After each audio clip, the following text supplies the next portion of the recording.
is the definition of sexual harassment constantly changing to demonize men? Welcome to the apocalypse of men, the Brother Apocalypse.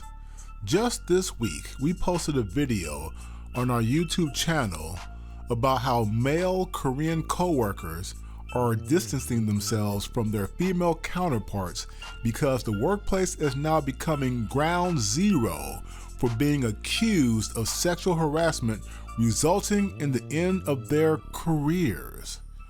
And now we see sexual harassment being redefined in this story from Australia. Of course, true sexual harassment involving aggressive, inappropriate touching and equally aggressive language is indeed bad. We're not talking about that. We're focused on the gray areas where even if a woman thinks a man's compliment or tone of voice is demeaning and uncomfortable, she can accuse him of sexual harassment and ruin his life. Let's look at some excerpts. Quote, "A damning report on workplace culture has found that 1 in 3 Australian parliamentary staffers have been sexually harassed. Respondents called it a man's world, quote unquote, where women felt lucky to have anyone hear their concerns," unquote. Pause right there. Notice they never defined what sexual harassment is in this article. The average person would automatically assume it meant aggressive touching or sexually charged language, but you'd be wrong to limit it to such obvious choices. The next paragraph provides better clues. Quote, "The report, titled Set the Standard, was tabled in Parliament on Tuesday. It found that more than half of those who worked among the country's lawmakers had experienced some form of bullying, sexual harassment, or, get this, actual or attempted sexual assault.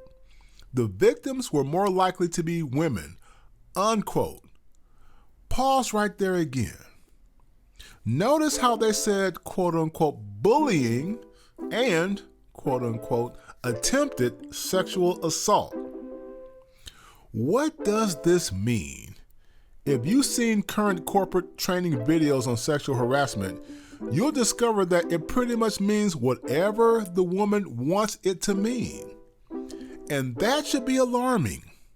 Society is creating a dangerous work environment for men that is beginning to resemble the disadvantages men have in family and divorce courts. Merely saying good morning the wrong way can land you in HR or even terminated because she felt harassed. This is why the Korean guys socialize outside of work without their female co-workers. Can you blame them?